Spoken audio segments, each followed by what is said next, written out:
Me voy a pasar. Lo del freno. Tú no te planteas hasta aquí, o sí. O hay un momento de que dices, mira, hay un límite. Esto no lo hago. Está claro que habiendo estado psicopatías en 2000 y SADE, no. Ya se ve que no hay. No hay. Hago lo que me sale. El único límite que hay es técnico, que me quede bien o no el dibujo, si no lo quito, claro.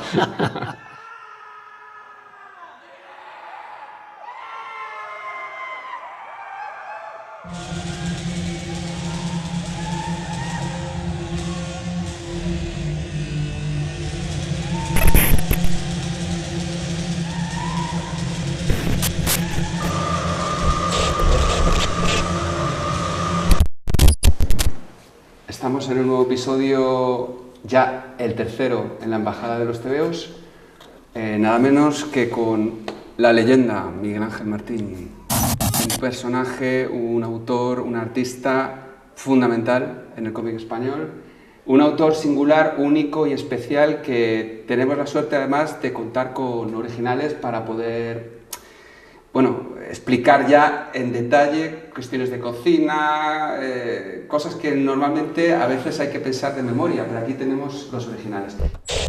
Esto es de... Esto lo hiciste para un libro de... Sí, un poemario de Luis Alberto de Cuenca, ¿no? Que se titula El Cuervo y otros poemas góticos, que era una antología de poemas publicados en otros poemarios suyos. Y entonces aquí te planteaste Cada hacer... dibujo corresponde a un poema. Ah, de acuerdo. O sea, que es como que tiene... Excepto este, que creo que era la portada, si no recuerdo mal. Pero cada dibujo... Bueno, de hecho está el título del poema aquí. Homo Mine Lupus, La Resucitada, Tus Ojos, El Fantasma de Rita... Están aglutinados diferentes poemas que publicó en diferentes libros suyos. Se hizo una antología recopilando los que tenían una temática común. En este caso, pues era eso, lo gótico. Cuervos, vampiros, muertos, hombre lobo... Y en blanco zombies, y negro. Sí. Originalmente yo los hice a lápiz primero. No eran bocetos, era dibujado a lápiz, estaba cuidado. Sí. Y para que el editor pudiera escoger si publicarlos a lápiz o en tinta, los entinté. Y al final el editor publicó los de lápiz, con lo cual estos son inéditos. Los que están en el poemario están hechos están reproducidos a lápiz como eran originalmente. Qué bueno. ¿Por qué? ¿Por qué por qué quedarse en los lápices? Porque mi editor, Guerrero de Cordelia, he ilustrado varios libros de Luis Alberto de Cuenca, Sí. Y todos están hechos a lápiz. Yo creo que con buen criterio el editor ha dicho que ahí los hacemos a lápiz para que se distinga de tu trabajo, ¿no? Claro.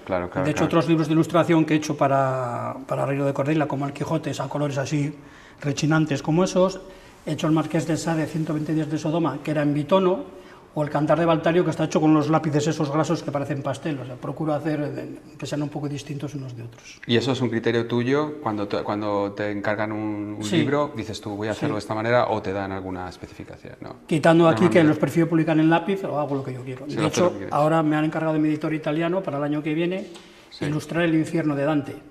Y ya tengo claro cómo lo voy a hacer. Va a ser distinto a otras cosas que he hecho antes. Eso, oye, se le encarga. O sea, es que no sé si es que te los encargan o es que los estás pidiendo. Porque vamos, que te pidan a ti El Infierno de Dante. Sí, como... claro, me pega. Claro, por eso digo, parece como que... No sé si los encargos te llegan a ti o vas a por los encargos. Hay las dos cosas. Tengo imán para estas cosas. Sí. De hecho, mi editor italiano hace 4 años, o 5, ya fue antes de la pandemia, me encargó de ilustrar un tratamiento de guión que tenía Ruggero Deodato, el de Cannibal Holocaust, que era Cannibal Holocaust 2, que nunca se llegó a rodar. Y de aquella tenía buena amistad, ya murió desgraciadamente, Deodato murió hace 2 años. Sí. Y pensó en mí para que lo ilustrara. Lo publicó como un libro, lógicamente, de culto, porque es un tratamiento de guión, no es una cosa para leértela, con los dibujos míos. Entonces estuvimos los dos firmándolo, Deodato y Miguel Ángel Martín, y yo en la publicidad yo lo puse como... Nicola Pesa Editore une por primera vez al caníbal italiano y al psicópata español. Bueno, es un libro de culto que está agotado, creo.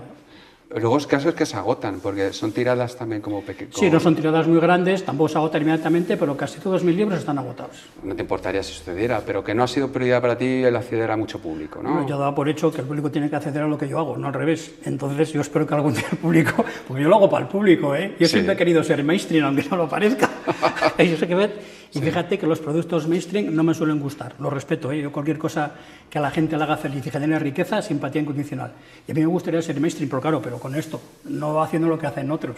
Ya. Entonces, quién sabe, igual algún día suena la flauta, antes de que muera, quiero decir. Claro, que la sociedad acabe, que sea esto el mainstream de la sociedad. Bueno, todavía queda, pero oye, nunca se sabe, ¿eh? Porque a veces te sorprende. También cambia la forma de ver las cosas. ¿No? Claro, piensa que ahora, por ejemplo, yo cuando saqué Psicopatías Sexuales en el año 92, era un libro de psicópatas a palo seco, no había nada en aquella época de eso. Ya. Se hizo de culto. Hoy tienes todas las televisiones de series, la mayoría de mierda, hablando de psicópatas. Que la gente dice, oye, Martín, esto, joder, tío, esto hace 40 años que lo dices, no me interesa nada. Yeah. Y además el tratamiento que le dan a los psicópatas es bastante malo.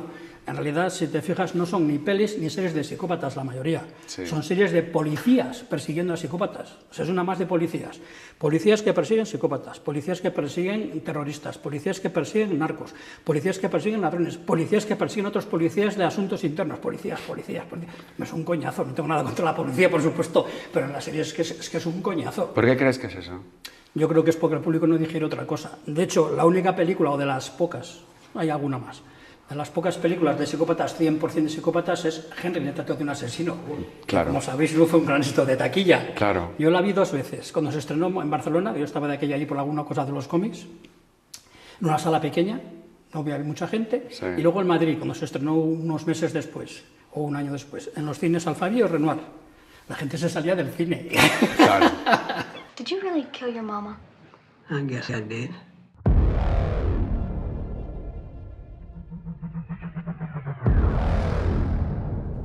You telling me you never killed anybody before? I ain't saying that. What do you got in mind, Henry? What do you think? Claro, porque... Claro, que esto es un psicópata. Claro. Estáis viendo un psicópata. Eso es. Claro, cero empatía. Eso es, claro, cero Porque empatía. Aníbal Lecter, como personaje de ficción, es fantástico, pero como psicópata es una puta mierda. Pero claro, a la gente Claro. le mola eso. Es que si tú haces series de policías persiguiendo psicópatas, estás queriendo decir que los buenos son los policías y estamos con los policías y vamos a atrapar al malo que es psicópata. Pero cuando planteas un psicópata haciendo psicopatadas, Claro, que es lo que hacen. también da mucho miedo y da mucho repelús, entonces la gente, claro, dice, esto no lo puedo no soportar. Pues yo creo que es por eso. Claro, como Henry no funcionó, si Henry hubiera funcionado, estaríamos hartos de ver tipos como Henry. Por desgracia no funcionó. Pero también te digo una cosa, casi mejor, porque cuando una cosa funciona, la queman tanto que aunque te guste, la acabas cogiendo manía. Sí, Yo recuerdo hace muchísimos años, cuando estrenaron Excalibur, una magnífica película, sí.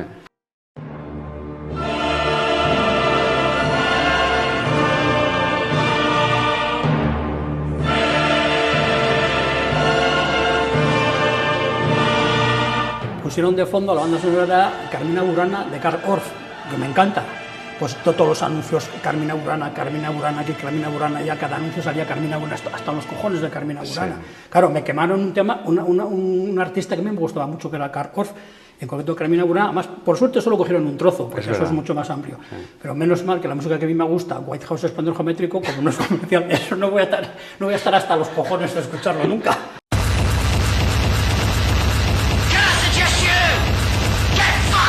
Afortunadamente. O sea, dice que lo utilicen para vender Peugeot y Citroën y Ford. Sí, claro. Claro, porque...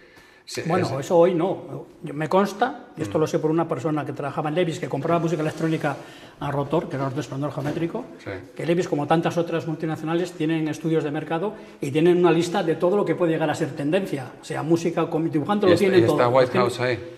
White House no, pero resplandor geométrico estaba el sello porque nos lo dijo este, con lo cual estaría White House también. Uy. Que ellos saben, bueno, no el dueño, no uno de los dueños, pero hay un departamento para eso, para buscar tendencias. Y lo tienen todo anotado allí. Si mañana creen que este artista o este otro puede ser tendencia, tiran de él y lo sacan. O sea, controlan la hostia. Oye, hay que preguntar si estás tú en la lista. Porque... No me extrañaría, seguro que sí, A porque ver. en los años 90 con Subterfuge estaban todos los lados. Sí. Pero claro, fíjate, hablando de este tema, eso para mí fue una cosa muy buena y a la vez una cosa mala. Sí. Porque me decía la gente, ¡jo, cómo molan tus dibujos para Subterfuge! Porque claro, yo tengo un sello también, pero no te lo voy a pedir porque la gente se va a pensar que es de Subterfuge. Con lo cual, Miguel Ángel Martín se asociaba a Subterfuge y ya nadie más quería encargarme cosas porque era de Subterfuge. Ya. Con lo cual me quedé sin trabajo. Perdí trabajos, no es que me quedara sin trabajo, pero perdí otros trabajos posibles, porque la gente asociaba una imagen a una compañía de discos, que es la putada que tiene Mi obra es muy personal, es muy identificativa y artísticamente es muy bueno, pero comercialmente tiene sus cosas negativas, y esa es una de ellas, que me jode. Claro, claro. Pero sin embargo, a mí una de las cosas que me ha llamado la atención de tu capacidad un poco camaleónica, pese a que siempre es el mismo, puedes estar haciendo un trabajo de publicidad institucional para el ayuntamiento, o para la comunidad, o para lo que sea de unas fiestas, no sé cuántos, y luego, a la vez, el trabajo más underground, más provocador y más radical. Increíble. Eso es muy difícil, porque es lo que estás diciendo. Si te encasillan, te van a decir, este es el tío de los psicópatas. No lo vamos a poner para hacer cosas de fiestas, ¿no? Sin embargo, tú te has podido colar por ahí. Sí, claro, porque yo soy siempre el mismo. Lo que pasa es que la gente tiene tendencia a encasillar, que si haces violencia, siempre tienes que hacer violencia. Si haces cosas cursi, siempre tienes que hacer cursi. Yo he hecho de todo, cursiladas y ultraviolencia. En ultraviolencia me he pasado de rosca, en cursilada no he sido el más cursi del mundo y pues eso lo agradezco. Yo recuerdo en Italia, en el año 95, cuando se publicó Psicopatía Sexualis, que fue secuestrado, mi editor estuvo procesado 5 años por inducción al suicidio, homicidio y pedofilia, se paró un revuelo ahí de la hostia. Yo, de no ser nadie allí, pasé a ser muy conocido, incluso por gente famosa, porque claro, todo el mundo hablaba del tema. Y hubo gente que apoyó incondicionalmente la libertad de expresión, aunque a algunos no les gustaba el cómic, otros decían que eso es bueno, que sí había que prohibir, que si no, hubo mucha polémica. Había gente que le gustaba el cómic o que no le gustaba, pero decían que no había que prohibirlo. Por ejemplo, el Manifiesto, un periódico tipo Mundo Obrero aquí, allí, que en aquella época tenía mucha relevancia, sacó un artículo de 3 o 4 páginas muy bueno, muy bien razonado. No les gustaba el cómic, lo cuestionaban, pero decían que eso de prohibir, nada. Bueno, pues hubo gente que tenía reticencias, pero mientras el cómic estaba prohibido, mi editor sacó a continuación Brian de Brain. Y eso cambió todo el rollo, porque claro, la gente se esperaba, el que hace Psicopatías Sexuales no se esperaban que iba a hacer un cómic que es un melodrama con otros contenidos muy distintos a Psicopatías Sexuales. Y eso hizo que la gente, los que estaban reticentes, no, cuidado, este artista es otra cosa, no es solo ultraviolencia. Claro. Claro, y eso pues es posible que tengas razón, no es tan fácil hacerlo. No. Normalmente la gente hace ultraviolencia y plas, hacen esto y plas, y no cambian de registro. Sí. Recuerdo una vez cuando se publicó a principios de los 90 también, el diario 16, en el especial dominical para niños, fíjate cuánto hace de esto, Días Felices, que es una serie que yo hacía para niños, con estos mismos dibujos, pero en color. Y alguien comentó en algún sitio, Miguel Ángel Martín se ha amansado. Y dije, no, porque mientras estaba dibujando Días Felices para el 16, estaba haciendo Snuff 2000 para fanzines. O sea, a la vez. No es que haya sido una evolución que dejo la violencia y luego paso, no. Mis ilustraciones del Marqués de Sade, 120 días de Sodoma, son de hace 10 años. O sea, entre el año 13 o 14 y los anteriores estuve dibujando otras muchas cosas. No voy a dibujar otra vez Psicopatías Sexuales y Snuff 2000, porque eso ya está hecho. Pero sin embargo me pareció una buena idea hacer las ilustraciones de 120 días de Sodoma, que además son únicas, porque que yo sepa, soy el primer dibujante del mundo mundial que ha ilustrado ese libro entero, y no me corta un pelo, es tal cual lo dice Sade. Sí, porque de Psicopatías Sexuales y de no traje Overfactal no ha habido huevos para traerlos, ¿no? No, ¿Qué ha no pasado? ha sido cuestión de huevos. Lo comenté cuando me habló Juanjo de hacer la exposición. Estoy mirando a Juanjo, no a ti. Ajá. Nosotros no hemos puesto ninguna cortapisa, lo que ha querido el niño. Me dijo, vienen aquí mucha gente de familias del barrio y tal. Y dije, hombre, pues no voy a traer aquí eso porque vais a tener que poner carteles, esto no sé qué, no sé cuánto. Vale. Lo único que les dije es que sepan que están disponibles. Algún coleccionista está interesado, están disponibles. Pero vamos, no ha sido una censura por parte de la percebería para nada, al contrario. Vale. Sí, la gente se piensa provocación, no, para mí eso nunca fue una provocación. Bueno, una provocación, pero de juego. Nunca he pretendido ser transgresor ni acabar con nada. Lo que pasa es que la gente no lo ve como yo, claro. Para mí, Psicopatías Sexuales, que como te digo, en aquella polémica en Italia, hubo gente que lo vio como una apología de la Fiscalía de Cremona, que lo secuestró, y otros como una denuncia de. Desde luego, una denuncia no era una apología menos. Para mí es un cómic de humor. Como es un cómic de humor, y aquí está prohibido Hitler SS de Bullemin y Gurio. Claro, la gente lo quiere de otra manera. Yo creo que ahí se les el cómic, se han sobrado con todo, pero ni son antisemitas, ni son anti nada, van a reírse de un campo de concentración. La gente no está preparada para hacer bromas con esas cosas, que es lo que yo hago en Psicopatías Sexuales. Bromear con cosas que se supone que no se deben bromear. Esto para mí, mi referente artístico absoluto es Marcel Duchamp. ¿Sabes quién es Marcel Duchamp? Sí, claro. Cogió un urinario, lo arrancó de la pared, lo mandó a una exposición y dijo, fuente. Eso cambió el curso de la historia del arte. Sí. ¿Qué es la propuesta de Marcel Duchamp? Es que veas las cosas de otra manera. Pues yo es lo que hago. Pedofilia, salvajismo, violaciones, brutalidad, te veo. Humor, arte, jaja, ríete. pero no es real, evidentemente, la realidad es otra cosa. Sí, lo que parece que es difícil de aceptar todavía, o sea, la violencia parece que la asumimos gráficamente, tenemos tebeos hiperviolentos, salvajadas, o sea, descuartizamientos, todo tipo de cosas. Todo. Mientras haya aventura y hay algún elemento de ciencia ficción, que sea, la gente se lo traga. Pero sin embargo, cuando metes sexo... Si la combinación esa, mal siempre, es cierto, estoy de acuerdo. Entonces, de repente, hay como un problema. Entonces, no sé si tiene que ver con una cuestión ya psicológica, sexual, que provoca un rechazo mayor que la pura violencia, que... Esa violencia no molesta, eso es hiperviolencia. En el Henry Retrato de un asesino no hay tanta violencia, No. pero esa molesta de cojones. Mucho. Y ahí mezclado con sexo. Claro. Pero tampoco hay unas violaciones ahí de chicas super guays, es todo gente matada, donde se transcurre la acción. Henry mata en su entorno, mata a la hermana de su amigo, que se supone que es su novia. Ya. Y la mata sin ningún problema. Y tampoco se ve además cómo la mata. No hay una recreación, excepto cuando graban con cámara una de las violaciones. Entonces lo que te muestra el director es cómo lo están haciendo ellos.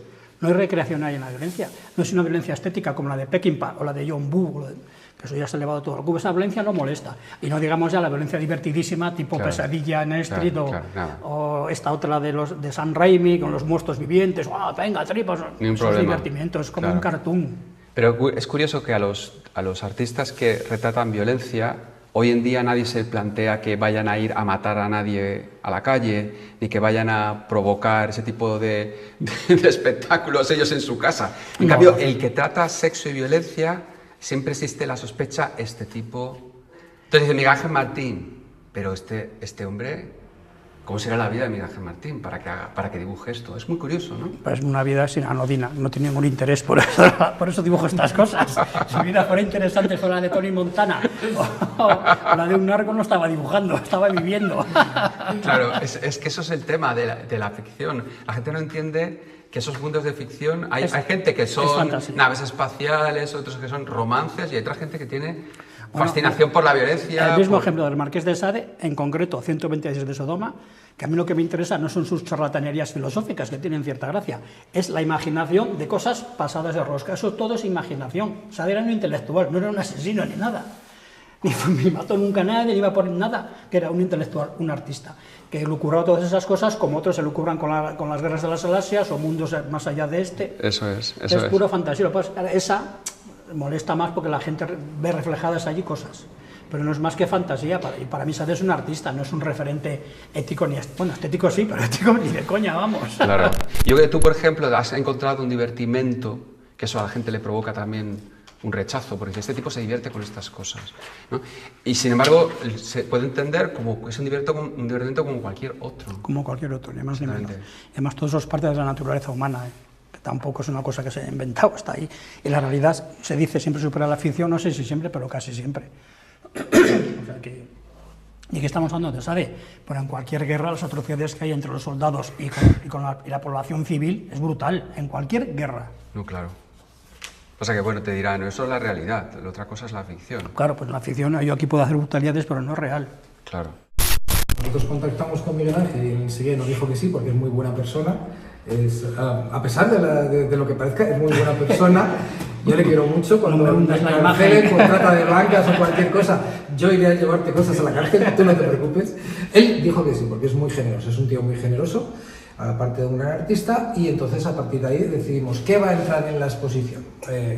Miguel hizo una selección antológica de toda su carrera, de todo, había de todo, lo trajimos aquí, pues como se traen los originales siempre, con los cubiches de policía, las motos, un señor que se parecía ahí a Kevin Costner, y aquí ya, en unas mesas, muchas más mesas que estas, dispusimos los originales y decidimos dónde iba cada cosa, porque claro, una cosa es lo que tú quieres meter y otra es lo que te cabe.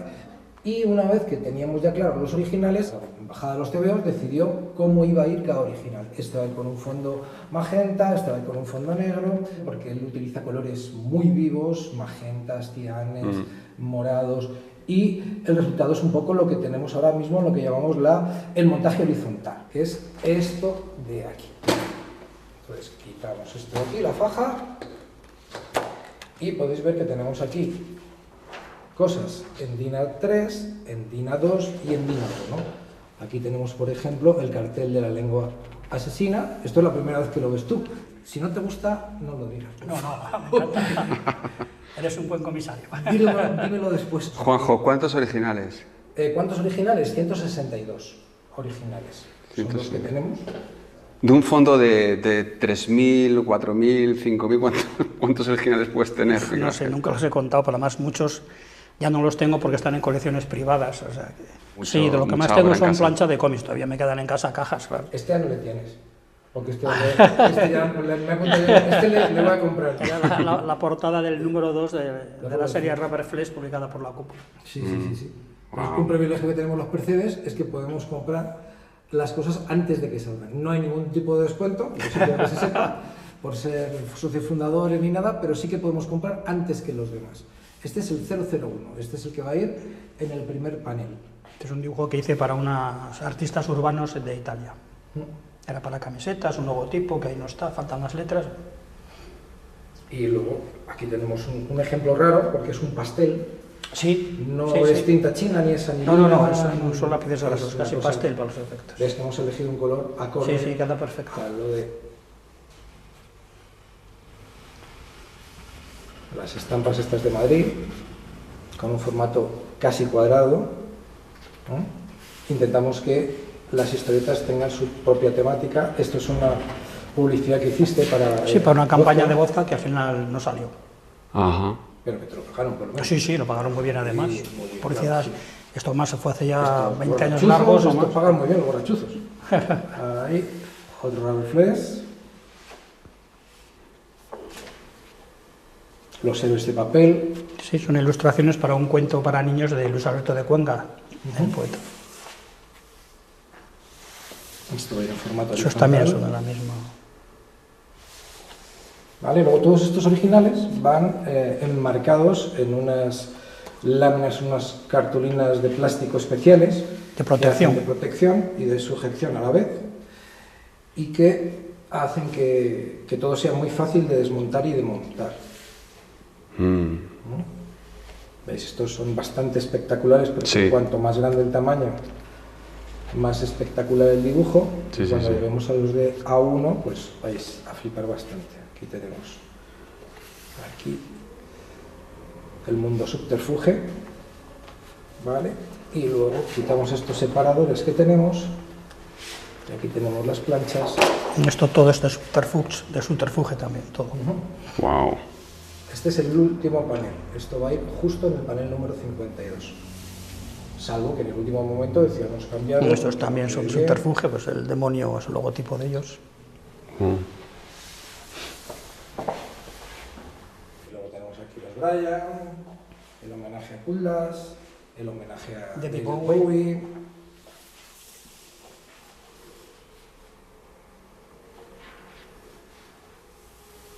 Va a quedar espectacular, todos estos colores.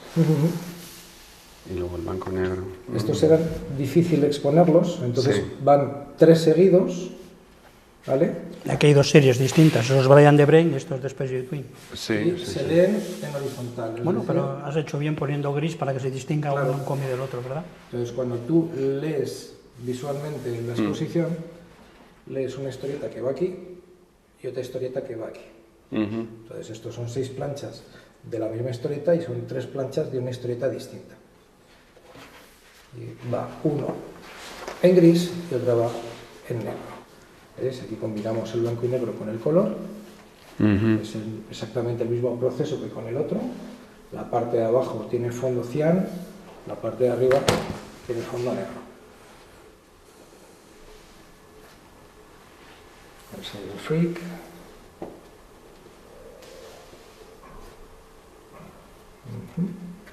Estamos yendo en sentido contrario. Sí, esto es al revés, aquí acaba. Igual hay que poner un anuncio, ¿sabes? Fíjate todo. Bueno, están las páginas numeradas, algunas por lo menos. La inmensa mayoría están numeradas, o sea que sería muy raro que nos equivocáramos. Y este es el panel número 2. Pues en el panel número 2 va a ir las páginas 2, 3, 4 y 5 y en el panel número 1 va a estar aquí la primera página. De tal manera que se lee así. Muy bien. ¿No habéis traído nada de lo que hiciste para Crónica? ¿De Crónica Negra? Sí, no, esos no los tengo. ¿No los tienes? No, debo tener alguno, pero no los encontré. ¿Por qué? Pues ¿Qué los he pasó? traído. ¿Se perdieron? No, eso los compró un coleccionista hace tiempo. Ah, bien. Tengo un coleccionista. Ah, bien. Cuando tú empezaste a trabajar en el periódico y te dieron ese encargo, ¿no? De hacer los Eso sucesos. me lo propusieron porque sabía lo que me interesaba. Ah, O sea, no los cogí yo. Oye, De Martín, ¿te acuerdo. gustaría hacer sucesos? Hombre, ya sabían. Ya sabía. Claro, sabían. Yo tenía 25 años, el editor tenía 27, éramos gente muy joven y en provincias es hoy impensable, Sí. pero ni en ese periódico siquiera, ni en la Crónica de León, no digamos ya en un periódico de tirada nacional, ni de coña. Esa forma de ilustrar de los sucesos nunca se había hecho así, nunca, y no se ha vuelto a hacer. No, claro. La página de sucesos antiguos realistas ahí, muy rancios y rampones, y se acabó, pero aquí no, aquí eran como viñetas de, bueno, tú los conoces bien, de cómic, Increíble, increíble. eso no me lo tomaba en serio. Evidentemente, la página de sucesos no te la puedes tomar en serio. El suceso en sí, la tragedia sí, pero la reproducción en el periódico no. Pues eso está yo con la intención amarillenta de atraer al lector y todo. Pues yo entro al trapo. Esto es una página amarilla de sucesos, pues voy a reírme. Tripas, machetazos, de todo. Hubo quejas, ¿eh? Sí. Hubo algunas quejas de lectores en el periódico, ahí lo de siempre, claro. Claro, pero no te echaron freno. No, solamente pasó con un caso. Una vez al mes, en la sección de sucesos, se publicaba lo que se llamaba la Crónica Negra, que era recoger un caso trágico que había ocurrido en los años 50 en León. Sí. Y esto se trataba de una familia, la familia de los Pallares, que la han conocido allí, yo no los conocí, por supuesto, y una pelea entre ellos o con un socio, no sé qué, uno lo mató en la calle. Y cada semana se anunciaba el capítulo siguiente, y cuando lo anunciaron que está dibujado, llamaron los de la familia del periódico, por favor, que claro, todavía aquí es muy doloroso para nosotros y tal. Ya. Y el editor no lo sacó y me dijo, mira, no lo sacó, me lo pagaron, y no, me parece bien. Pero vamos, yo eso no lo interpreto como censura, simplemente una cuestión de cortesía, que estaba más reciente y tampoco ese suceso estaba contado con especial ultraviolencia, porque era un señor caído en la acera que se había desangrado del puñetazo. O sea, no había tripas, no era de los más sobrados de los que hice. Sí. Y luego, por supuesto, en el tomo recopilatorio que sacó Reino de Cordelia, sí, ahí sí lo hemos incluido. Aunque no teníamos aquí los dibujos de las de Crónica, pero ese estilo con el que empiezas, que es muy todavía de los 80, Sí, creo que hay como un poquito más de es una línea que también que baila un poco más, ¿no? Que tiene un poquito más de detalle. Dibujaba tornillos en las personas todavía, que era un detalle que lo he dejado, pero... Tornillos, sí. Claro, eso era muy ochentero ahora. ¿Pero por qué lo de los tornillos? No lo sé, algún día me dio por poner tornillos, y como que no fueran personajes reales, sino una especie de robots, y los ponía ahí como gracia. La gente le llamaba la atención, no se entendían por qué, un toque surrealista, digamos. Sí, nada más. sí. No había detrás ninguna explicación complicada. Pero había todavía ese elemento un poquito manierista de jugar con, a lo mejor, todo se movía un poquito más, ¿no? Probablemente, sí, claro, con el tiempo, a medida que hay siempre una evolución, vas eliminando cosas. Yo cada vez dibujo menos, es todo más limpio, Claro. más simple, los textos son más lacónicos, todo. Y cuando de repente te llegas a esto, que podría ser un poco ya tu trabajo... ¿Ves? Esto, por ejemplo, es de Space Between. Pero si coges estas planchas dibujadas 10 años después para los tomillos que sacó la factoría, ves que el estilo es bastante diferente a los de la revista. Sí. Que está aquí más limpio todo, más suelto. Es verdad, pero quería pensar un poco a partir del momento ese que estás haciendo eso de Crónica a cuando vas llegando a este estilo que vas depurando cada vez más, ¿no? Hasta un punto en el que vas llegando a estos espacios sobre todo que son, bueno, en este caso hay esos elementos de ciencia ficción y demás, pero sobre todo son esos espacios luminosos, esos espacios como vacíos. Sí, como, luminosos, pero como de luz artificial siempre. Sí. Como de tubos de neón hay que joder, si es que no hay ni sombras aquí. ¿Qué es no esto? hay, es todo como frío, ¿no? Pues fíjate, en Como eso de tengo un hospital. referente, que es una película magnífica, que no hizo más porque fue un fracaso de taquilla de Lucas. THX, Claro, no te recuerdo lo iba a la numeración. decir, claro. Es la hostia esa película. Eso Es que además la he vuelto a ver hace poco y no ha envejecido. No. No ha envejecido. Es un clásico. Claro. No ha quedado vieja, ni en los efectos ni en nada, ni en la temática.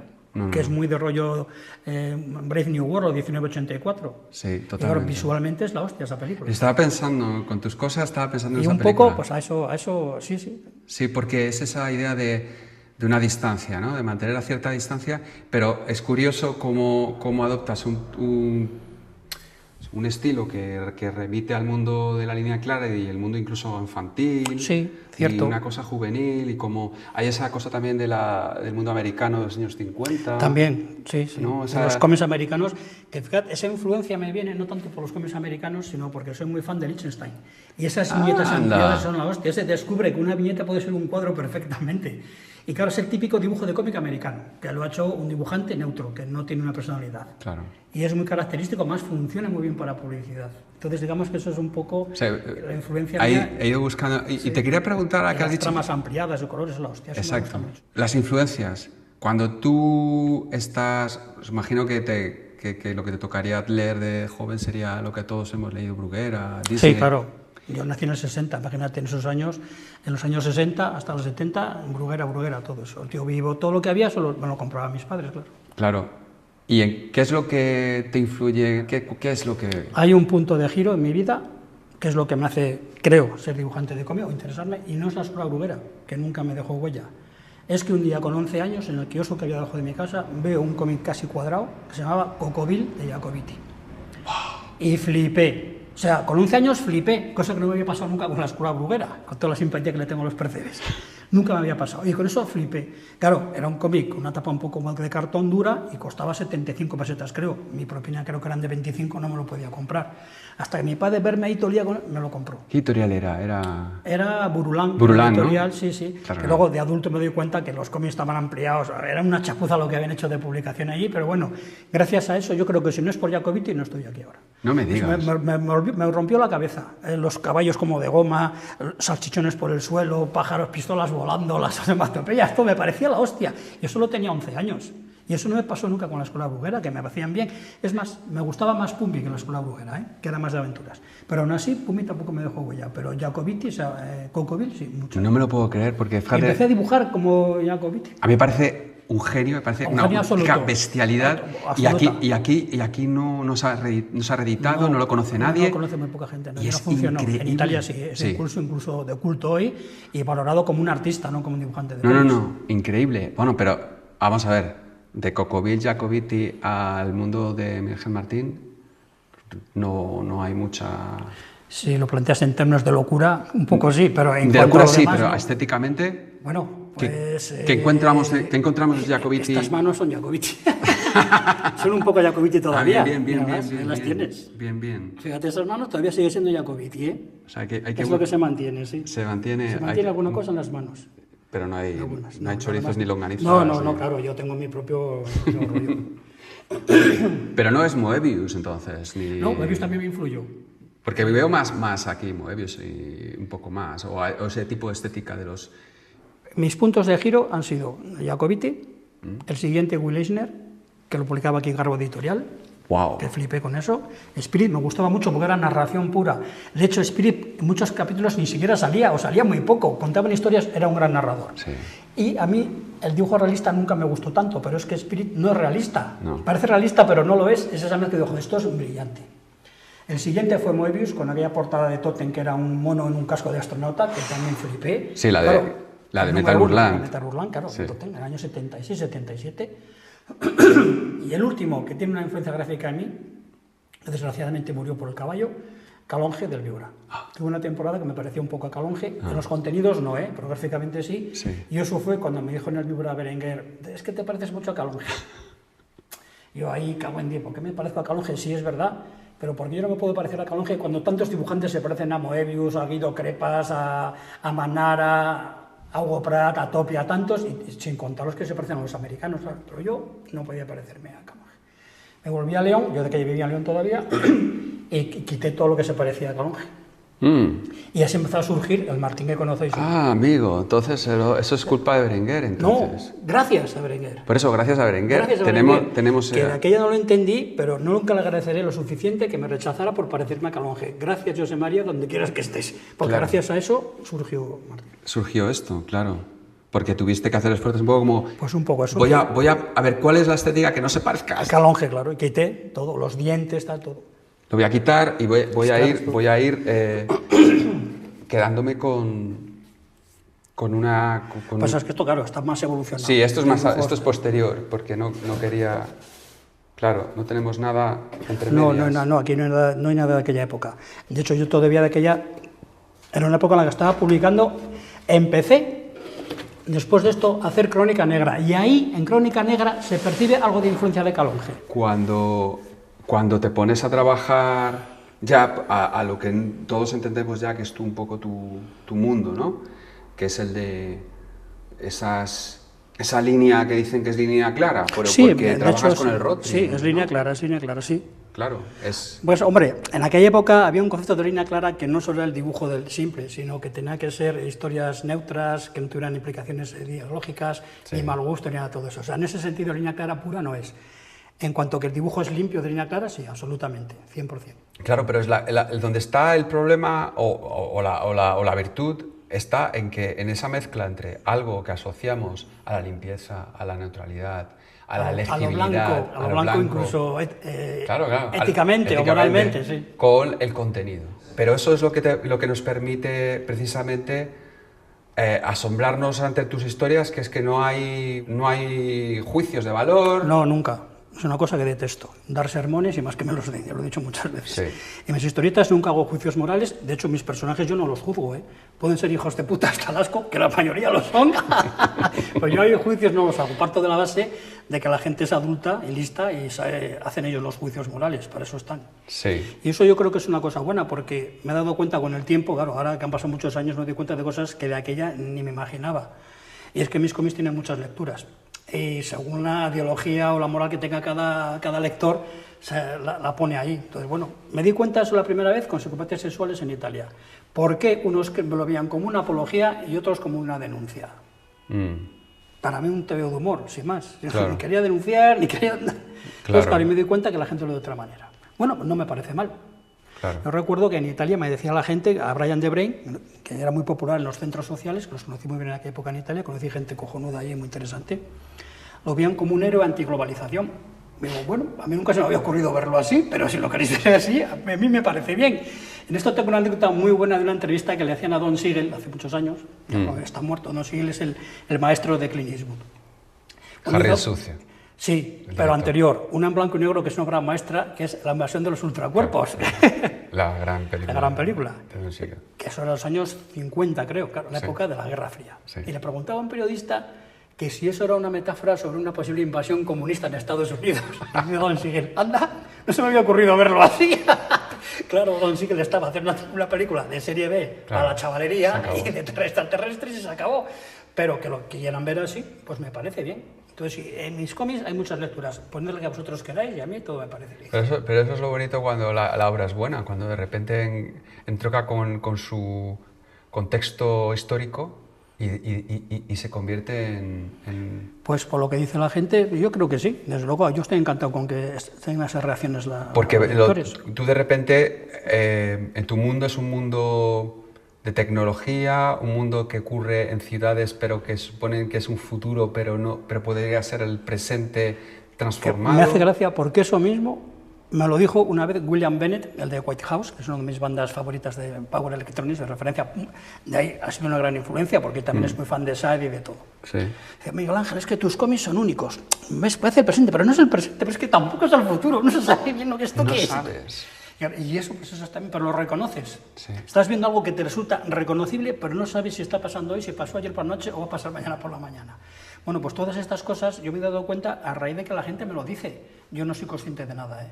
Yo dibujo lo que tengo en la cabeza, pum, pum, pum, pum, con mi técnica, que bueno, pues como dibujante hay que reconocer que tengo mis limitaciones, pero creo que mi mérito es haber conseguido hacer del defecto virtud y con eso es con lo que tiro para adelante. Recuerda mucho también a un tipo de cine que es un cine, vamos a decir, de bajo presupuesto, pero con aspiraciones artísticas altas, ¿no? Que es como, pues eso, como hay poco bajo presupuesto, no podemos rodar en grandes escenarios, entonces rodamos en espacios cerrados, en casas. Sí, en casas.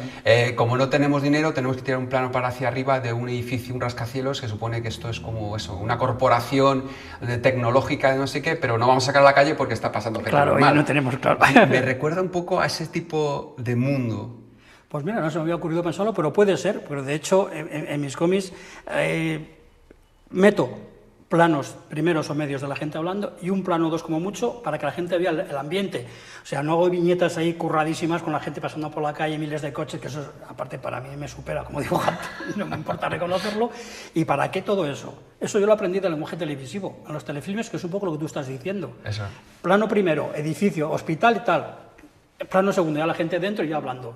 No hay recorridos ahí con la cámara como en el que es una gran película de género, por cierto, El Resplandor de Kubrick, claro, ahí había pasta, te saca todo el hotel, los pasillos, sube, baja, ya, pero yo no tengo pasta, ni tengo capacidad técnica como Moebius para recrear todo eso, con lo cual, edificio por fuera, pasillo y fuera. Tal cual, es como las series de televisión, que ahora ya las series de televisión son cine, pero te acuerdas de la serie de televisión Dallas. Sí, eso, es que eran así, Dallas, o Colombo, es un cliché, y Colombo no a mí me gusta, y es una serie maluchilla, entre comillas, pero con una plantilla muy bien pensada, con un personaje único, y todos los capítulos rodados iguales. Sí, todo igual. Entonces, hay una cosa así, luego otra cosa que veo mucho, la utilización de esos planos como de cámara de vigilancia, yo digo, ¿no? Sí, porque ese plano te permite ver la situación de los personajes. Que utilizas mucho. Sí. Y luego también cambias mucho a planos desde abajo, como estos. Mira, esa mezcla... Eso lo hago para dar un máximo narrativo y que la gente no se aburra de ver siempre el mismo plano. Rara vez he metido dos planos iguales, ¿ves? Que uno, otro, para cambiar el ritmo. Sí. Un elemento muy característico, lo de enseñar las narices desde abajo. Sí, claro, porque estás hacia arriba, sí. Y luego, una de las cosas que me gustaba mucho es el uso que haces del blanco. Normalmente, en los cómics la gente utiliza tramas, muchas rayitas, o cuando va a la cuestión de la línea, pues es más de dónde coloca los bloques de negro y tal. Pero lo tuyo es una luminosidad, es más bien al revés, es como casi, no hay negro casi. Como te decía, como de tubo de neón, todo. Pero da igual que sea un interior que un exterior, parece que esté todo la misma luz. Sí. Horrible, si quieres. Sí, es como una cosa de... Pero le da un toque. Aséptica, como fría y... De quirófano. De quirófano, eso es. De quirófano. Y cuando te planteas el color, ¿qué pasa? Porque buscas también esa frialdad en el color, sin embargo, eso es otra de mis limitaciones. ¿Qué pasa? ¿Te has dado cuenta? Mucha gente no se ha dado cuenta, pero otros muchos sí. Es raro que aparezca el color verde en mis cómics, no hay verde. Porque no me suelto, así como por ejemplo, en Barrio, el verde lo maneja de la hostia, los colores verdes, impresionante. Sí. Yo tengo dificultades con el verde y no lo meto nunca. Entonces, ¿cómo sustituyo eso? Con blanco. O sea, mi base de mis cómics es el blanco y un poco de color aquí y allá. Que incluso ahora estos personajes tienen color de carne, ahora los dibujo, ahora son como estos. Ahora mi tendencia es así, ni siquiera tienen color carne, no son blancos. Voy eliminando más cosas. O sea, como blancos de muertos. Sí, efectivamente. ¿Por qué? Porque a lo mejor es lo que pues, por minimalismo. También soy muy fan de la Bauhaus, menos es más. Y además trabajas menos y más resultado. Es economía en todo. Sí, o sea, que fuera la carne. Pero entonces el verde, ¿por qué el verde? ¿Cuál es el problema del verde? Que yo no me siento a gusto con él. Y me hace gracia, porque una vez viendo una exposición colectiva conceptual en la Reina Sofía, americanos, había un artista que no me acuerdo el título, por su ausencia de verde, que tampoco el verde le molaba y no había verde en su instalación o lo que fuera. No recuerdo muy bien lo que era, solamente recuerdo en la cartelina ausencia de verde. Hostia, eso me pasa a mí, el verde no...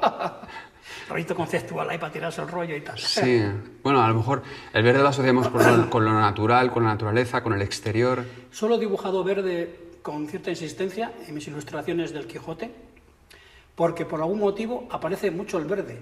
El caballero de la verde figura, las calzas verdes, no sé de verde continuamente. Sé que la cruz de la Inquisición era la cruz verde. Y le pregunté a Polus, que es uno de los que fijaron el texto, que controla la hostia de Cervantes de segunda época, y dijo, no, eso es una cosa que no estamos muy clara por qué sale tanto verde allí. Es posible porque el verde era un color que se ponían los viajeros en la época. Eso no lo sabía. No lo sé, pero es curioso cómo hay descripciones de ropa y de vestimentas y de cosas verdes en el Quijote. Y dije, pues aquí no tengo más remedio que dibujarlo. Entonces hay bastantes dibujillos en los que aparecen los personajes vestidos de verde. Don Quijote calzándose el verde, el caballero de la verde figura, metido verde. No queda más remedio por eso. Pero bueno, en tu caso el verde es un tema que no encaja dentro de esta... No encaja porque aquí hay una combinación de colores y el verde no encaja. Pero sin embargo son colores que yo me atrevería a llamar, a mí me gusta ese término, colores chicle.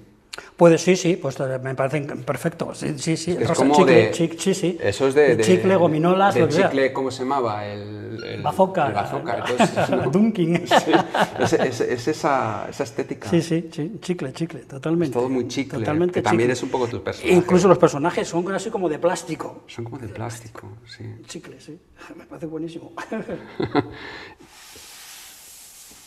Y claro, luego este mundo fucsia, que es un mundo también como muy pop y muy Sí. agradable, muy, Pop, efectivamente, y muy pop. hoy en día sería como de esa de boutique o de tienda así de moda, y de repente aparece el elemento... Sí, el distorsionante elemento ahí, ¿no? distorsionante. Y eso, claro... entiendo claramente, esto se publicó ¿dónde? La víbora. En Víbora, Esto claro. era Beach, la serie que me inspiré de mis experiencias en los centros sociales italianos. Sí. Una grafitera, este chico es un DJ saharaui. Y bueno, pues mira, esto ha estado hace poco de moda. Esto lo saqué yo en esta historieta. Estas máquinas tienen unos aparatos que emiten ultrasonidos para disolver manifestaciones. Hostia. Y hace poco ha salido en alguna noticia, las estaban usando. Mira, ahí lo tenemos.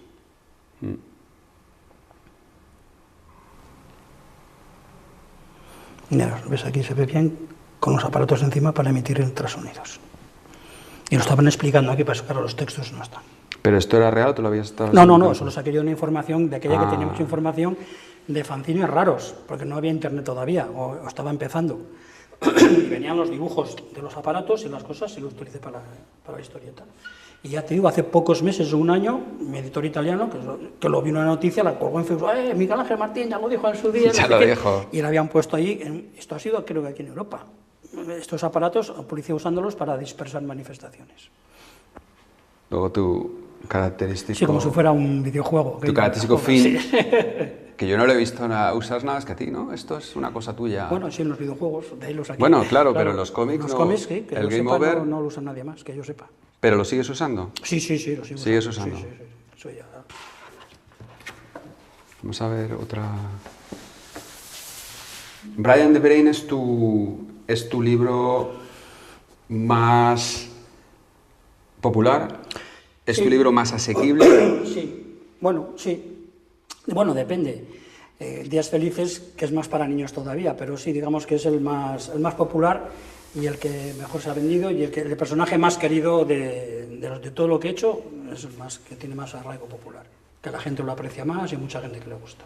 No todo el mundo conoce la historia que surge de un personajillo que aparece en un momento dado, ¿verdad? Sí, en Días Felices, que Días era lo que se Felices. hacía para el siglo XVI para niños, y hay un capítulo que se llamaba El niño más listo de la clase, y al final, hoy viene un alumno nuevo que os voy a presentar a todos, se llama Brian, y entra allí, y claro, es un niño con el cerebro por fuera, pues es el más listo. Y ahí quedó. Y a raíz de una revista, un fanzine que se llamaba Crazy Comics, que era de crítica de cómics, y un amiguete, Tino Reguera, que escribía allí, me molaba, y me dijo, oye, ¿quieres hacer alguna cosa para nosotros? No podemos pagar, pero una página y tal. Dije, vale. Y se me ocurrió, hostia, este personaje de aquí lo voy a utilizar para aquí. Y ahí, digamos que es un spin-off de Días Felices, y las 2 o 3 primeras historietas, que son de una página, se publicaron en Crazy Comics, luego ya pasaron algunas a la revista Makoki, y ya cuando empecé a publicar en el libro y sacó la colección Brut, ya tuvo su propia revista. Que cuando lo lees en volumen notas esos segmentos. Al principio son como de una página, luego de Una 2 página, páginas. ¿no? Sí. Y notas esa especie como de pequeñas construcciones, ¿no? de pequeñas escenas que van sucediéndose. Si lo lees como novela gráfica es extraño, pero a la vez le da un ritmo, Sí, es extraño. un ritmo muy curioso, que mola mucho, que luego a medida que ya vas trabajando más como novela gráfica... Claro, porque me estaban pidiendo ya capítulos largos para rellenar el TVO, claro. Claro, y se nota que te lo planteas como algo mucho más... o sea, le das un tempo más lento a las cosas. Sí, efectivamente, estiro más las cosas para que lleven más páginas. Eso es un truco, que me hace mucha gracia como los críticos a veces en el cine y con los cómics, digo, ¿no os dais cuenta de que el autor se está tirando el rollo con esto? Que esto dura 10 páginas como podría durar 200. Esto es fácil de hacer, que aquí detrás no vengas con el rollo de que aquí quiero, porque eso es mentira, tío. Eso lo podemos hacer cualquiera. Sí. Tú lo acabas de describir tú aquí ahora mismo. Porque yo hacía páginas de una historietas de una página o de 2 con muchas viñetas, porque solo tenía ese espacio. Si me das 200 páginas, hago menos viñetas por página y otros dibujos, obviamente. Yo prácticamente todo, quitando Playlog, que lo hice por mi cuenta, todo lo que se publicó en las revistas era de encargo. Yo siempre tenía un número limitado de páginas, tanto en Totem, Zona 84 y en Víbora. En Víbora eran 5 siempre, o 6 en Cyberfreak. Y en esas páginas tenía que contar lo que quería. 5, ni 25, ni 6, ni 4, 5. Si coges las primeras historietas de Rubber Flesh, ves que tienen muchas viñetas las páginas, porque claro, yo tenía que contar, pero a partir de los 7, 8, 9 capítulos, las viñetas se reducen. Porque claro, yo ya le había pillado el punto a la serie y para contar lo que yo quería ya no necesitaba 15 viñetas por página, me bastaba con 8. Y entonces las hacía de otra manera, más grandes, más bonitas y no metía tanto rollo. Porque claro, yo no necesitaba contar tanto tiempo, tanto espacio para contar lo que yo quería. Eso también te lo da el oficio. A medida que tienes más oficio, vas eliminando rasgos. Eliminas textos innecesarios, eliminas dibujos, viñetas, que para qué. Pero ¿no te parece que también hay una tendencia a estirar? Por ejemplo, el hecho de que tengas ilimitadas páginas para una novela gráfica te permite, a lo mejor, una secuencia que habrías resuelto en una página de una conversación, planteártela en 6 páginas. Sí, claro. Si me dices cuánto espacio tengo, cuánto me vas a pagar, yo te hago lo que quieras, sí. Pero en una novela gráfica ya no funciona por espacio, ¿no? ¿O sí? Sí, depende. Claro, la novela gráfica, yo las que he hecho hasta ahora tenía libertad para hacer la novela gráfica. Diosa de Rubber Flesh creo que tiene Playlove tiene unas 200, si no recuerdo mal. Claro, eso te pero iba a puede decir. haber tenido 400, ¿eh? En esta, por ejemplo, Pues fíjate, de Playlove, aquí 1, 2, 3, 5 páginas. claro. Ahora estoy haciendo, ahora estoy haciendo historietas de este mismo tamaño, pero que tienen 4 viñetas como mucho. Claro, quiero eso decir que si esta lo hubiera hecho así, en lugar de 200 páginas tendría 400. ¿Y eso por qué ¿Por qué haces eso ahora? Porque trabajo más fácil así. Para mí es más fácil tener una viñeta grande y hacer el dibujo más cómodamente. Eso cuando lo hago por gusto.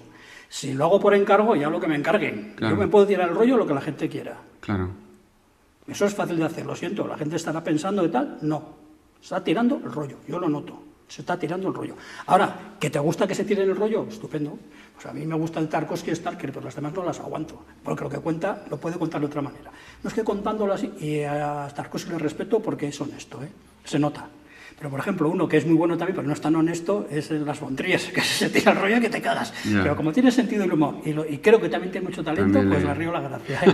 Pero te estás tirando el rollo. Sí, te estás tirando el rollo. Esta, que es una historia que se... Fíjate, ¿no? Sí. Esto podría haber sido una viñeta aquí de pequeña. Sin embargo... Sí, pero una viñeta pequeña te iba a parecer que era una cosa más minúscula, como que fuera un rincón en un sitio. Sin embargo, puesto así, parece un local grande, enorme, como si fuera una discoteca de... Esta historia, por ejemplo, tiene... su tempo es bastante... Un poco pasa lo que las historias tuyas, que tienes esa sensación de que en cualquier momento... Hay una tensión extraña en todo. Que puede pasar algo. Puede pasar algo. O sea, es como que... Bueno, pues eso me parece un bonito cumplido. No, totalmente. Pero porque por tu estética, por tu manera de dibujar, pero también por la manera que vas componiendo las cosas, todo está colocado, todo está en su sitio. O sea, las cosas se mueven cuando tienen que moverse, pero hay un momento que de repente dices, bueno, ¿y ahora qué? ¿Y ahora qué? Estás esperando ese desenlace. En cualquier momento. ¿Ves? Todo eso estoy de acuerdo, lo han dicho otras veces. Pero eso para mí es inconsciente, es intuitivo. Yo todo eso no soy consciente hasta que la gente ha salido del teatro y me lo dicen. Yo tengo clara la historia en la cabeza. Esto, de hecho, lo escribí como un guión de cine, que era más fácil para mí. Y luego iba adaptando, improvisando la adaptación. Entonces tenía el texto delante, pum, pum, pum, y según viendo lo que requería. Esto está según me ha salido. Aquí no estaba forzado nada. Ni me quise tirar el rollo contando más, ni contando menos, ni estirando viñetas, ni nada. Tal cual. Porque cuando trabajabas aquí, por ejemplo, ahí ibas improvisando. Sí, eran historietas de 6 páginas. Entonces aquí tenía el espacio limitado, pero yo tenía la idea en la cabeza. Estas no las escribí. Lo que hice para el Víbora, Cyberfreak, Surfing, Rubber Flesh y Beach, sí. Nunca escribí nada. Wow. Tenía la idea en la cabeza, le propuse la serie a la revista, yo les proponía 2 o 3 con una sinopsis y me escogían esta, la que decía. Y cada mes iba improvisando, pero tenía todo en la cabeza. O sea, si te lo lees todo junto, parece que es una historia escrita de un tirón y no. ¿Y eras capaz de ir hilando? Sí, pues lo tengo lo tenías en la cabeza sí, y lo ibas si te fijas, si en alguna puede haber algún gazapo que hago que se me olvidó, pero es raro, ¿eh? Claro, porque también el hecho de que dibujes de esta manera sencilla te permite dibujar rápido y eso parece Claro. más a escribir. Sí, efectivamente. Es que a mí lo que me interesa de un cómic es la narración, no la exhibición virtuosa de dibujos. Hay dibujantes que son la hostia de virtuosos, pero no te cuentan nada. Antes has puesto un ejemplo del Fernández. Hay dos Fernández. Jaime, que es muy virtuoso y cuenta poco, y el otro que dibuja peor, pero es un gran narrador. Y además, a mí el virtuosismo me la pela. No, pero bueno, los dos, los dos son grandes narradores, pero lo que pasa es que cuentan historias muy diferentes. Gilbert es Beto, ¿no? Sí, Beto. Beto siempre me interesó más que Jaime, aunque me gusta más el dibujo de Jaime. El dibujo de Jaime es precioso, elegante y tal, pero las historias nunca me llegaron. Yo creo que tú, por ejemplo, que a lo mejor... Has improvisado casi todo, ¿eh? Sí, pero tienes la sensación de que estás controlando tu historia. Bueno, sí, porque la historia, el personaje, a partir del segundo capítulo, Robert Flex, el segundo o tercero, lo tenía perfectamente controlado. Y Surfing, que son varios, todos. Entonces llegaba un momento que eso que se dice a veces, que los personajes cobran vida por sí mismos, pues es verdad. Yo los tenía que me fluía todo en la cabeza. Por ejemplo, esto, Brian the Brain es un personaje... yo no sé si lo tenías en cuenta cuando empezaste o en qué momento, pero es como el hombre elefante. Ah, sí, cierto, sí, lo he tenido en cuenta. Lo tenías en cuenta, ¿no? Claro. Bueno, así me he sentido tratado yo a veces en el mundo del cómic, ¿eh? Como el hombre elefante. El marginado. El marginado. No, que nadie quería... Ahí está Miguel Ángel Martín, solo en el salón del cómic, ¿no? Pero vamos a irnos a sentarnos más lejos. No, hombre, no en ese sentido, no. A nivel personal no, como artista sí. Raro. Bueno, el último libro, que es esta paja mental ahí, surrealista, experimental, Weird in a Dark Way, en la parte de atrás sacó una cita de Rock Deluxe. Si hay un verso suelto, el hombro del cómic, Miguel Ángel Martín, que va a su bola. Bueno, pues es decir, el hombre elefante. Sí. Pues ahí... Vamos, está dicho con gracia y con simpatía, o sea, que no me ofende para nada, al contrario, me hace gracia, pero sí, a veces es el hombre elefante. Es el hombre elefante. Bueno, pero aquí había mucho del hombre elefante, porque tenía poderes para ver... porque las muertes que suceden, o los accidentes, son accidentes. Sí. Pero él no hace nunca nada malo a nadie. Nunca. Y además, ¿Nunca tuviste la tentación? No, nunca. Y una cosa que quería oír era de típica historia de superpoderes, que eso me parecía ¿No querías horrible. hacer Carrie? No, para nada. Y me gusta Carrie, que quede claro. O sea, me gusta mucho Brian De Palma en general, pero no quería hacer Carrie, ni quería hacer superhéroes con poderes mentales que salgan el mundo, nada. De hecho, él no quiere tener poderes. No quiere ser un anormal. Así como los superhéroes tantos encantos anormales, no quiere ser anormal, quiere ser normal. Y no lo consigue el pobre. Sí, eso es lo... Y lo oculta, no quiere. Otra cosa, que algunas personas se han dado cuenta, no es un resentido, no odia al mundo. Como otros típicos personajes de los 90, el mundo es una mierda, todos hijos de puta, son todos idiotas menos yo, que tenían una gracia. Brian no, le hacen putadas, le joden, pero sigue sin odiar a la gente. Pero y al final queda en el aire la idea de si se separa del mundo conscientemente o por no lo sabemos. No lo sabemos ni lo sabremos nunca, porque no lo sé ni yo. Claro, eso es muy bonito, sí. Y oye, bueno, de esa pieza experimental no has traído nada para exponer. No, está en manos de un coleccionista, también. De eso no tengo nada. Sí. Dios mío, los coleccionistas. Parte de esa ya se había vendido en Italia, porque parte de esas historietas, la máquina de emanación, se publicaron, y de hecho fue un encargo por una revista italiana internacional que se llamaba Underdark Wave Fantasy Ground. Y éramos Tsunori Baraya, japonés, Matt Brinkman, americano, que era, digamos, la estrella de ese underground, ese tipo de género, Paolo Masaggi, amiguete, y Rattiger, que es un dibujante italiano de mucho prestigio ya ahora, más joven, muy bueno también, que hace cosas así raras. Y el editor, para financiar la revista de una tirada muy pequeña, nos compraba los originales y luego a su vez él los vendía en la web para financiar la revista. Entonces, la de Manation Machine, la mitad estaban ya adquiridos por el editor y el resto del cómic lo adquirió un coleccionista. O sea, de eso no tengo nada. ¿Y de ese trabajo vas a continuar por ahí o no? Hombre, si el editor me dice que se han vendido 30.000, pues ya me pongo a hacer otra paja mental de esas, pero no. Digo paja mental con cariño, que no digo con desprecio. No. Y una cosa dejo clara. El propio editor dice, esta es paja mental. Digo, paja mental monumental. Pero, amigos, no es tan fácil. No es tan fácil hacer esas cosas. Surrealistas y pasadas de rosca. Decía una vez un conocido crítico, que me hace gracia, pero no voy a decir el nombre, refiriéndose a cabeza borradora. Bueno, esas chorraditas, sí, es una chorrada, pero hay que hacerla. Y se te tiene que ocurrir. Y caza borradora no se le ocurre a cualquiera. Y El perro andaluz, que es una obra maestra y no me canso de verla, no se le ocurre a cualquiera. Es una paja mental monumental, pero eso no se le ocurre a cualquiera. Hablar de la soledad, de la tristeza, de la amistad, eso se le ocurre a todo Dios. Y algunos lo hacen con un talento de la hostia, es verdad. Pero Cabeza Borradora, El perro andaluz, no se le ocurre a cualquiera. Y a mí eso es lo que me interesa. Lo que no se le ocurre a cualquiera y encima que lo hagan bien. Pues en el caso de David Lynch está hecho que te cagas. Y en el de Buñuel, ¿para qué vamos a hablar? Suscribo al 100% contigo. Muchas gracias. Vamos, has tocado a 2 de mis top. Además, o sea, estoy contigo. A ver, el término paja mental es para divertirnos. Claro, para divertirnos, pero no es con son desprecio, pajas no, mentales, para nada. Es decir, no es algo para nada. que surja. No es una fácil, chorrada no que es se una me ha chorrada. ocurrido, no. Son no ideas, es. lo que yo No es, llamo no es, yo no es. ideas felices, No es. que no son ideas felices. O sea, ay, se me ha ocurrido esa tontería y no. Y bueno, y Cabeza Borradora, Es si la te hostia, tienes que todo. leer la génesis de esa película, maravillosa, lo que tardó en rodarla. Sí, eso sí lo sé, porque claro, lo daban sin pastas y no sé si cobraría alguien allí, Increíble, entonces tardó años. increíble. Luego la banda sonora, yo soy muy de música electrónica, eso es un icono. Increíble. Y de respeto con Alan Splet, que es el que hizo todo el montaje. Alucinante. Claro, eso ha dado género, ha hecho un género de música aislacionista esa banda sonora. sí. Pues David Lynch, tú lo sabes mejor que yo, que eres muy fan, era un artista completo, porque era dibujante también, cinematógrafo, y le interesaba la música. No era Vivaldi, ni era Mozart, ni lo pretendía, ni siquiera los Beatles, pero le interesaba el sonido, la música, todo. Eso para mí es lo que es un artista, que tiene diferentes intereses y se reflejan en sus películas, en todo, en las más mejores y en las que no son tan brillantes. Sin embargo, tú eres más de Cronenberg, más que de David Lynch, ¿no? Sí, pero en realidad mis dos favoritos son Cronenberg y Peckinpah. Lo que pasa es que Peckinpah no se nota tanto porque Peckinpah es la mentalidad, la forma de ver la vida. Yeah. Claro, no son los tiros, no es eso. Y en David Cronenberg sí. Porque en David Cronenberg hay mundos similares ahí, lo de las cirugías, los hospitales, la carne, etc. Claro, sí. Y David Lynch también me gusta, pero así como David Lynch no me ha influido, Cronenberg y Peckinpah sí.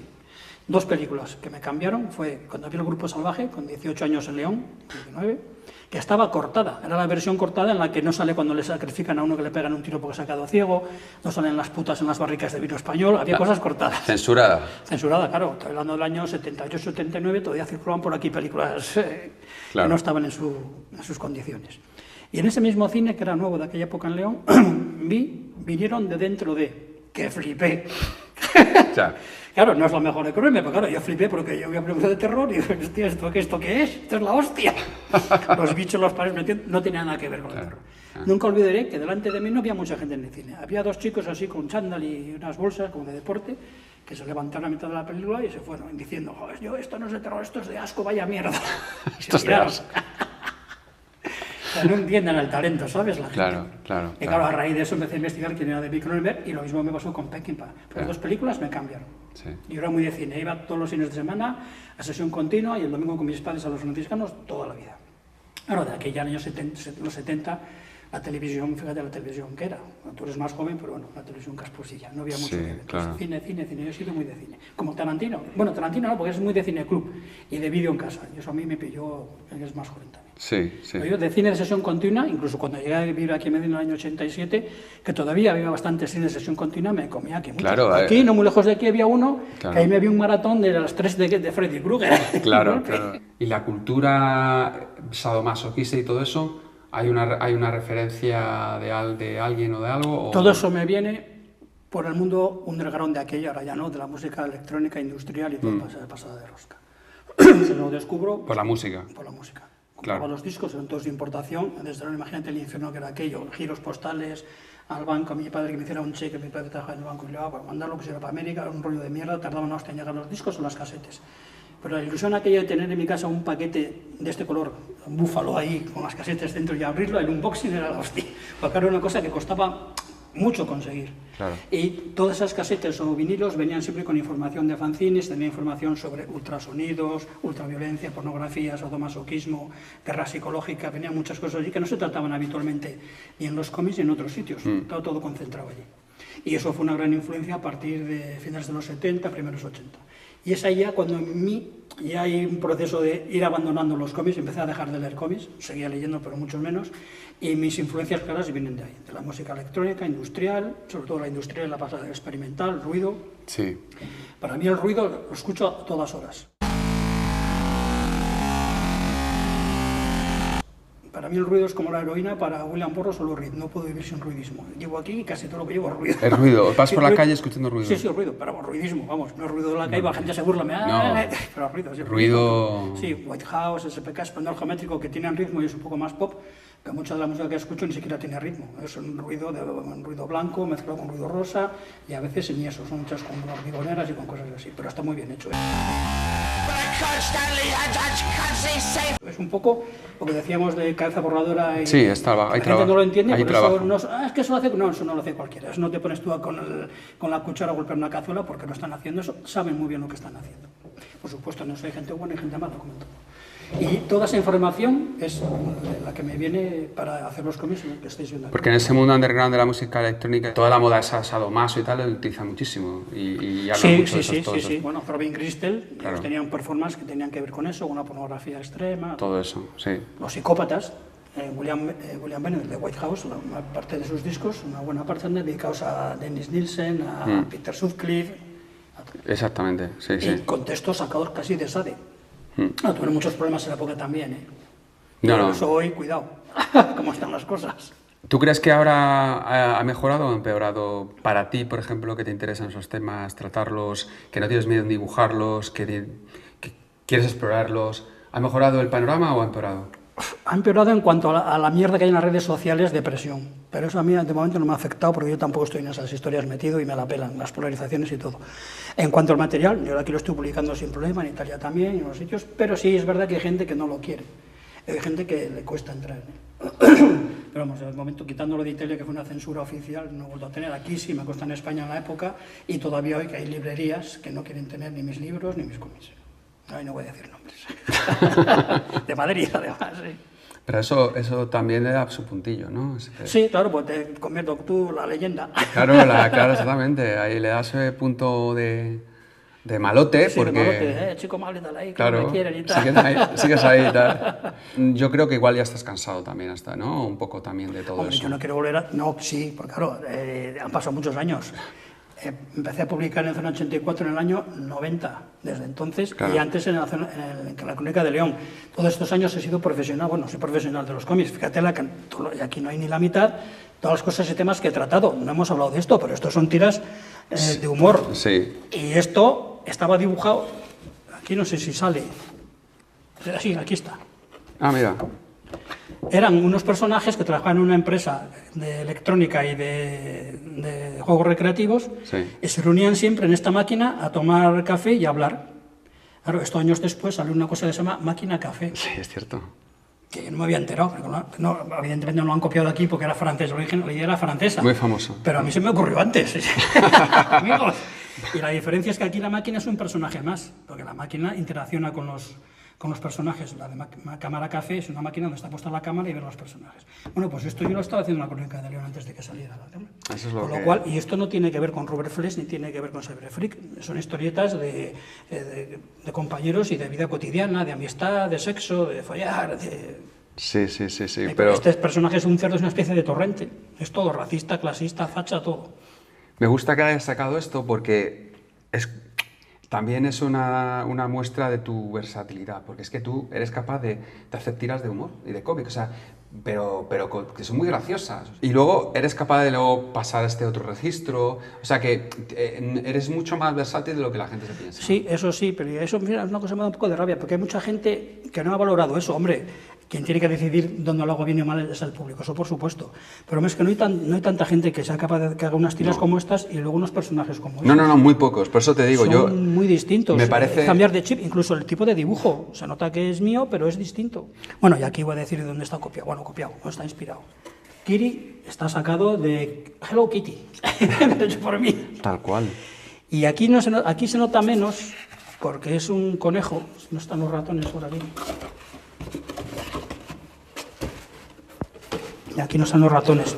De aquí salió un spin-off que eran dos ratones, Big Quack, tenían un grupo de tecno industrial. Sí. Pues esos ratones estaban sacados de Crazy Cat, es el ratoncillo que le tira los ladrillos. Claro, sí, Ignatz. Están sacados de ahí. Y además, si los ves, joder, claro, sí es un aire. No me importa decirlo porque es un homenaje a grandes. Hello Kitty. Me encanta que hayas sacado a Hello Kitty. Que todas las niñas. Mira, aquí está Hello Kitty. Bueno, y este personaje de la chica, ¿no? Yo creo que son muy graciosos. Luego, pero a la vez le sacas punta. O sea, tienes mucha imaginación para sacarle punta. Y el tempo del humor es muy difícil. Porque es que tienes como que Sí, además, sintetizar y buscar el punch. es muy distinto hacer una tira autoconclusiva que la de continuará también. Claro. Entonces, bueno, a ver, te digo, esto es una cosa que es verdad que la gente no es consciente, pero tener esa capacidad de poder hacer esto, poder saltar esta otro, trabajar en elementos, lo que estás comentando, es súper experimentales, que no es nada fácil ni sencillo, no es inventar lo primero que te sale. No. Tienes que narrarlo, Eso, tienes que construirlo. bromeo con lo de Queer in a Dark Way y la paja mental, lo digo como simpatía, pero nada, ¿eh? Eso es muy jodido de hacer y no es fácil, ¿eh? No, es fácil. ilustrar al Quijote no es nada fácil. Luego cambiar de registro para ilustrar al Sade. que es Ilustrar a otro Sade y ahora dice que vas rollo. a El ilustrar infierno de Dante. Dante. A ver qué tal me queda. ¿Has empezado? No, tengo que entregarlo a finales de año. Estoy acabando una serie que se llama Betadina, que empecé para Italia, por una revista que ya cerró, porque quiero acabar la serie para un tomillo, y en cuanto la termine, que será en un mes o así, me pongo ya con Dante. Te pones con Dante, ¿tienes ganas? Sí, porque va a ser un reto, va a ser otra cosa distinta. Ya me lo he leído, tengo anotadas ya las ilustraciones, y tengo ya el tono que le voy a dar. Tengo alguna duda todavía, pero tengo más o menos el tono que le voy a dar. ¿Lo vas a hacer contemporáneo o...? Sí, atemporal. Atemporal. Luego, ya se lo dije al editor, no voy a sacar a Dante. Punto número 1. Bueno. Porque todos sacan a Dante, siempre es Dante para aquí, Dante para allá. ¿Y la de Sade habrá una segunda edición? Pues quería sacar una segunda edición corregida y en tapa dura. Además, de Sudamérica se lo han pedido. Le han pedido 80 o 90 ejemplares. Muy bien. Además tienes un editor fiel. Sí, bueno, fue mi descubridor. Jesús Ejido fue el que... Maravilloso. El director adjunto en la crónica de aquella. Era el año 81-82, yo estudiaba Derecho, él estaba de prácticas de becario en el Diario de León. Yo tenía una exposición en un bar que ya no existe, Dulcinea, nombre Quijote, en el corazón del húmedo. La Sí. tenía ahí, con planchas gigantescas, con un toque calonge. Sí. Y llegó un día a casa y me dice: mi madre, te ha llamado un chico del diario que quiere hacer una entrevista. Y quedamos ahí en el Dulcinea y vino Jesús Ejido. Y hasta hoy. O sea, fíjate. Te felicito. 45 años. Porque tener esa compañía fiel de alguien que le busque, que respete tu trabajo, que además te lo edita Sí, fabulosamente. impecable, sí, impecable. Yo lo digo muchas veces, para mí Jesús Ejido es como Max Brod para Kafka o Harris para Oscar Wilde. Editor, amigo y mecenas. Tal cual. Bueno, Miguel Ángel, ha sido un placer, ha sido un honor. Podríamos estar horas y horas. Espero que la próxima me invites a tu estudio cuando ya lo tengas instalado. Sí, y por me supuesto. enseñes lo de Dante. Sería Sí, increíble poder hacer Como tengo más tu contacto, te avisaré. cuando esté hacer todo. un especial de eso, de las ilustraciones y tal, y que me cuentes un poco el proceso. Muy bien, pues queda pendiente. Porque ahí puede haber mucha, Ahí, pues, para mucha mucho enjundia. rollo, ¿no? Bien, Sí, bien. además meternos ahí, que no es, ya no es cómic, pero es otro mundo. Otra faceta. Puede ser fascinante. Pues muchas gracias. Pues ya sabéis, esto estará en mi exposición para la venta y para disfrute de los que vengan a verla y para los coleccionistas, que ya podéis daros prisa porque, como podéis ver, hay coleccionistas por todo el mundo que se llevan la obra de Miguel Ángel Martín ya. Muchas gracias. Gracias a Y ti, un placer. nos vemos en la próxima exposición, nos vemos en la Piscina Comics.